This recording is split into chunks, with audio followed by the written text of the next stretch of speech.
is 25 minutes past 12. Quiet, please, up the back. Thank you. Shh.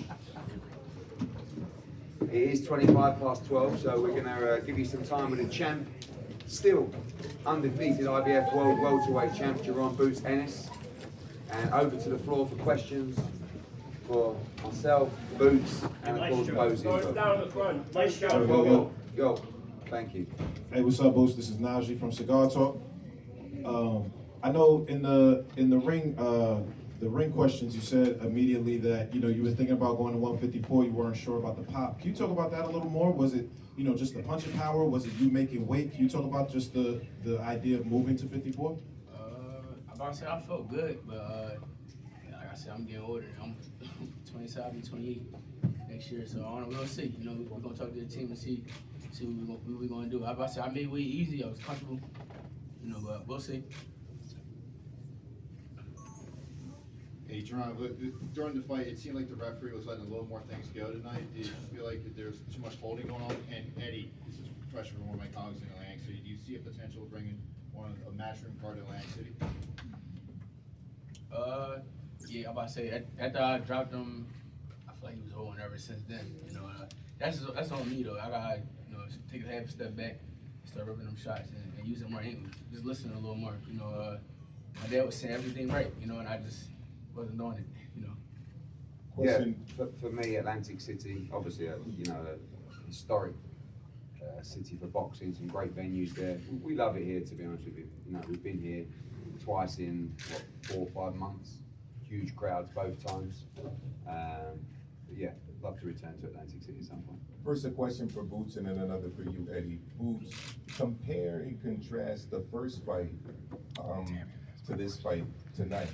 And Eddie, we just saw him do definitely over 10,000, I don't know the official numbers, against a fighter that no one was calling for him to fight other than the IBF.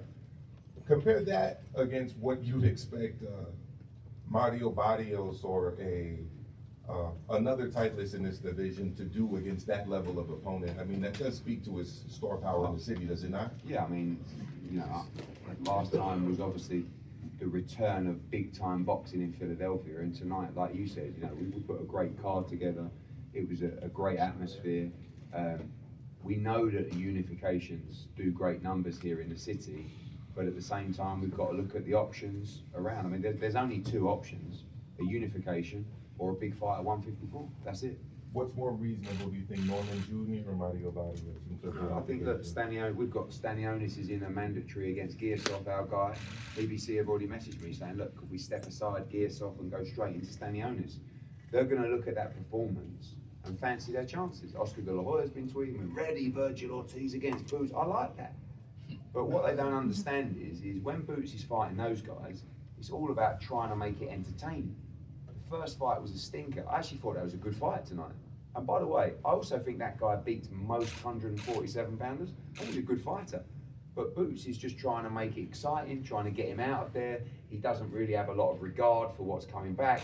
He's getting hit too much because he's kind of not really even motivated. And against Barrios, against Stanionis, against Norman, it's going to be different. And against Ortiz, it's going to be different. And the performance has got to be different. Because he knows, and Bozy knows, that performance might not be good enough to beat one of those guys. But it will be a different performance from Boots against one of those guys. Don't worry about that. But now we've got a really big decision to make. I never like giving up world titles. But sometimes the time is right. And, we may get a substantial offer to fight Virgil Ortiz in Saudi Arabia. And then from there, it's on Jaron and Bozy. That's it. And he'll get my advice, but these are the guys that will make the decision. But for me, I think it's only unification or Ortiz. That's it. For Boots, what do you think of that February 22nd fight against Ortiz? What do you think of that February 22nd fight against Ortiz? Like I always say, I want to fight the best. I don't try to fight these bottom tier guys. When you fight the best, you're gonna be better.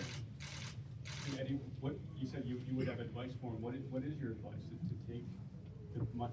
It depends on the financial package.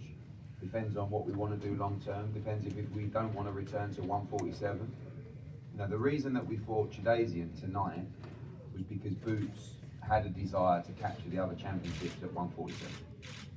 So we've got to review that position.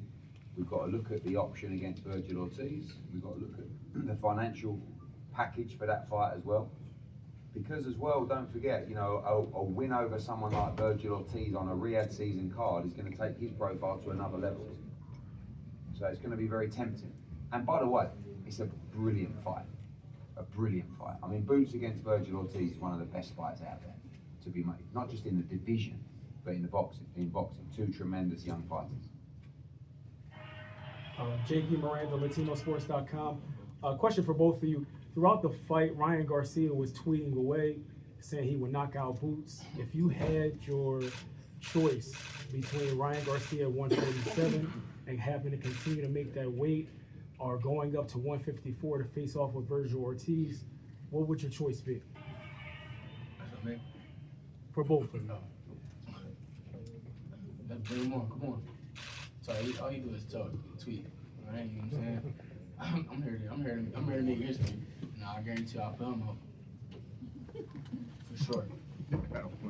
What do you think, Eddie? If you had your choice? Listen, Ryan Garcia is one of the biggest names in the sport. If he wants to fight at 147 against Boots, this is what I'm saying about the performance tonight. It was a good performance.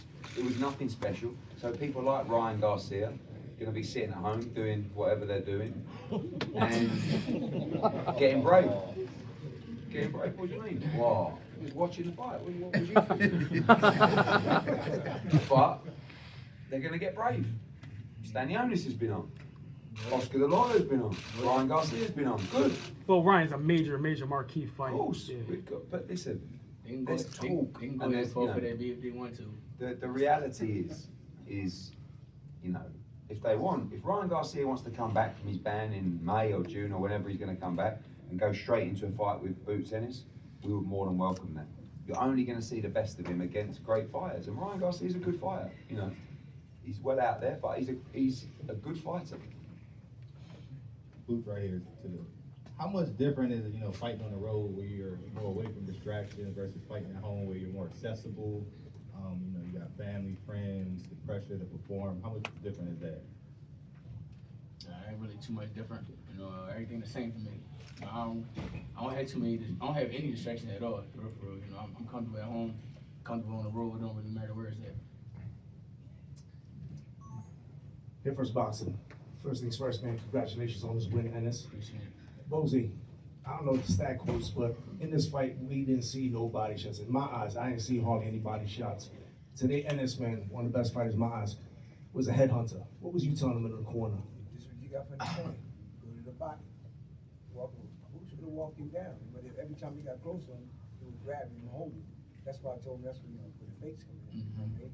You know what I mean? Them angles he normally do, he didn't do none of that. You know what I mean? He just, I guess he got bored with it. You know what I mean? That's why he was taking them chances like that. And just like Eddie said, it was somebody that at the top, you know, the top of the line, like a 147-pounder champ or something, you would see a different attitude. Boots, Kevin Garcia with Fight Hype. So I just wanted to get your response or thoughts, you know, after your performance is obviously gonna invite people like we were just talking about, Ryan Garcia to say, hey, you know, he may be susceptible to my hook, but after the fight tweeted, and he gave you like advice. He didn't say anything crazy, but felt a little cryptic. But what's your response to those people who are gonna now obviously try to cast doubt on your ability to perform against those dudes, Ryan or Bud? I love it. You know, they ain't gonna do nothing but add fuel to the fire. You know, for the next performance. You know, that's what I need. That's what I want. You know, that's what I'm saying. Next fight gonna be even better. You know, I ain't worried about nothing. For real. You know what I'm saying? I know my next fight I'm gonna be good. I'm gonna be better. You know, go back to with the team and we'll focus on listening. Got you. Any response to Bud's tweet? He tried to give you like some advice. He said, you know, be careful, one slip up, you know, it could cost you everything. I ain't got nothing to say. Fair enough. Boots, Mariano Agnew with the final bell. Can you talk a little bit about the fighters that you promoted on the undercard tonight? Dennis, the quiet storm Thompson, got a second round stop. He looked beautiful tonight. He only 2-0. He for somebody 8-5. what young up and come fighters doing that. You know, he looked phenomenal. He looked strong. He looked sharp. He did his thing, and then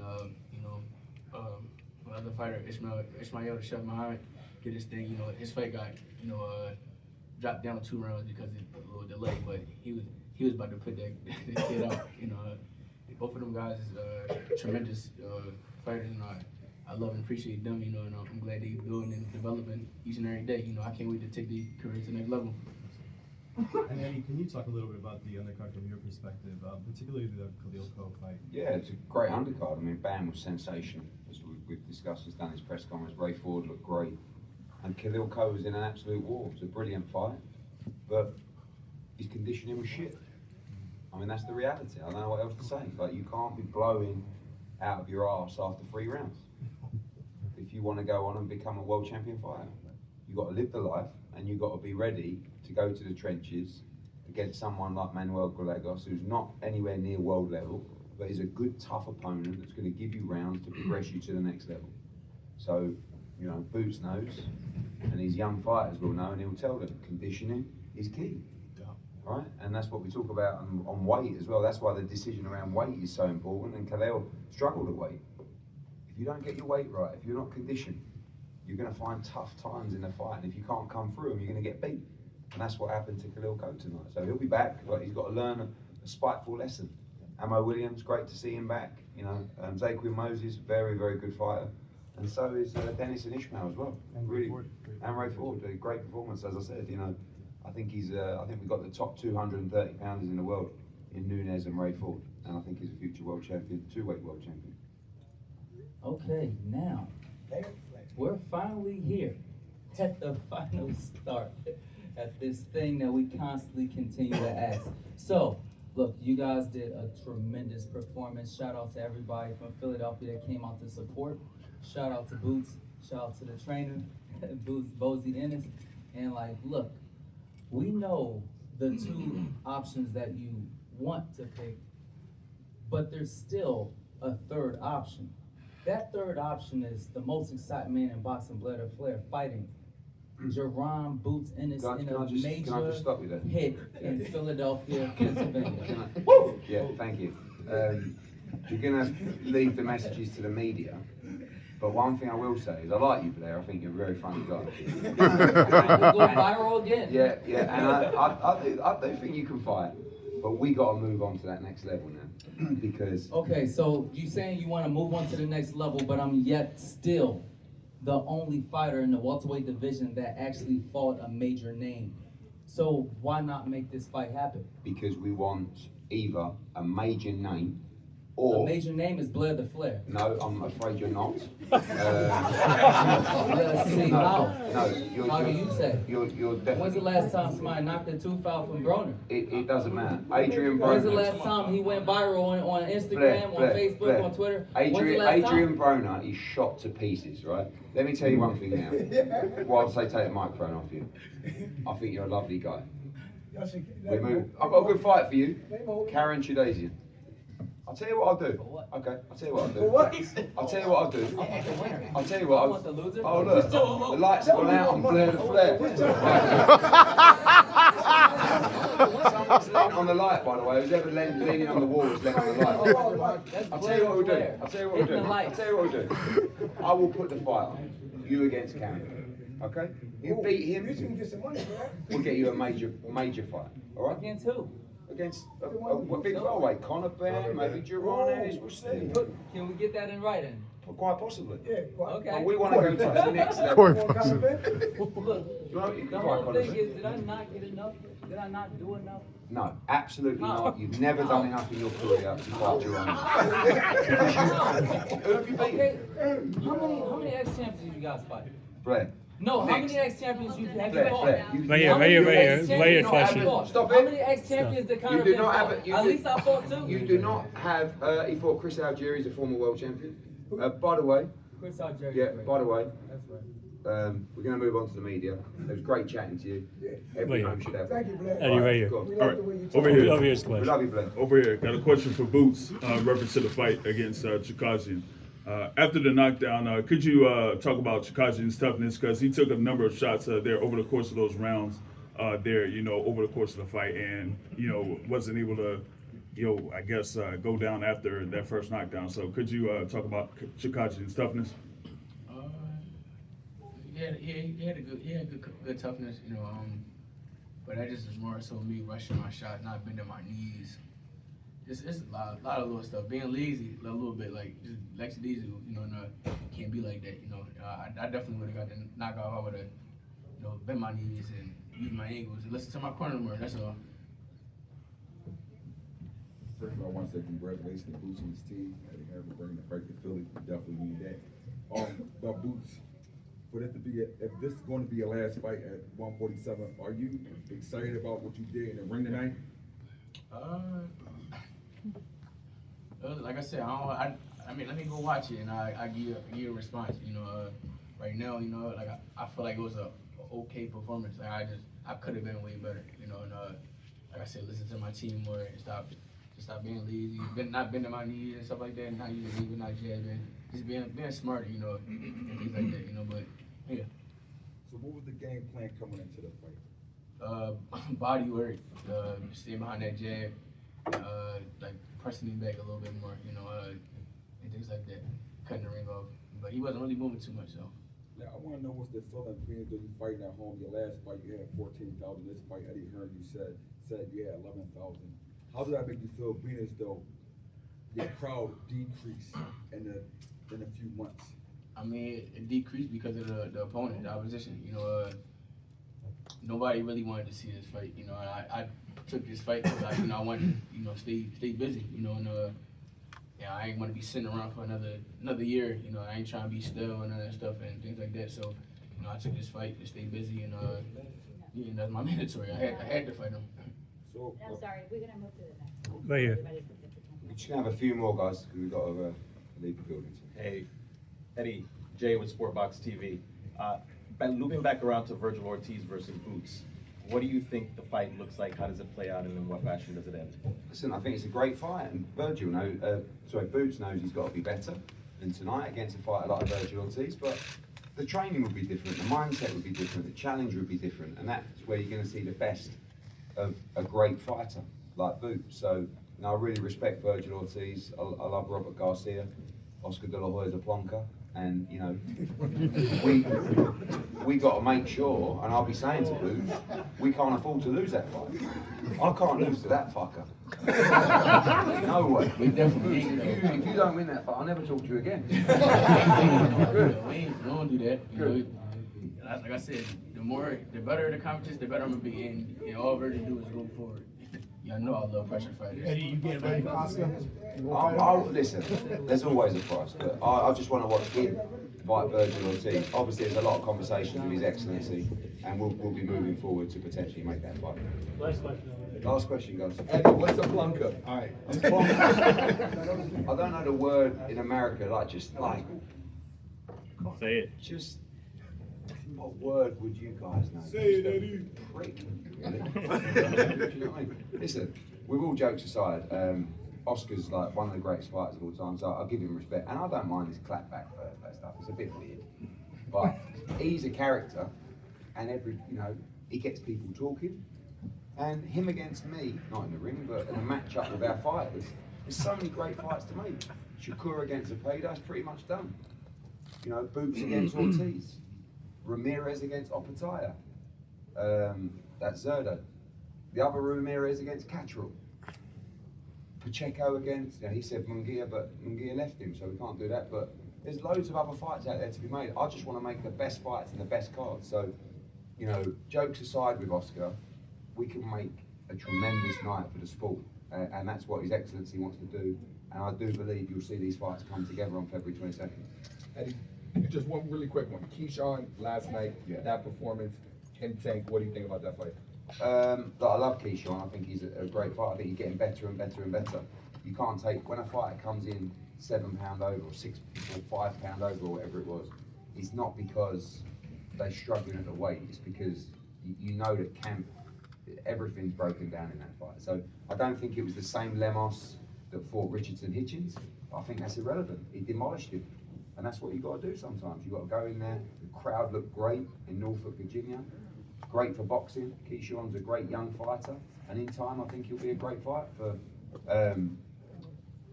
Gervonta Davis. But he still lost 3 times to Andy Cruz, our fighter, and he'd never beat Andy Cruz. And Jaron Ennis can also confirm that, and Bozy can confirm that because he trains Andy Cruz. So I think if Keyshawn wants to fight before Gervonta Davis, sign us up for Andy Cruz. He took him to school 3 times, and he'd be ready to do it again. And on that, Couple last words for fans worldwide. Couple last words for fans worldwide. Just a couple questions. Last words for your fans. Oh, last word.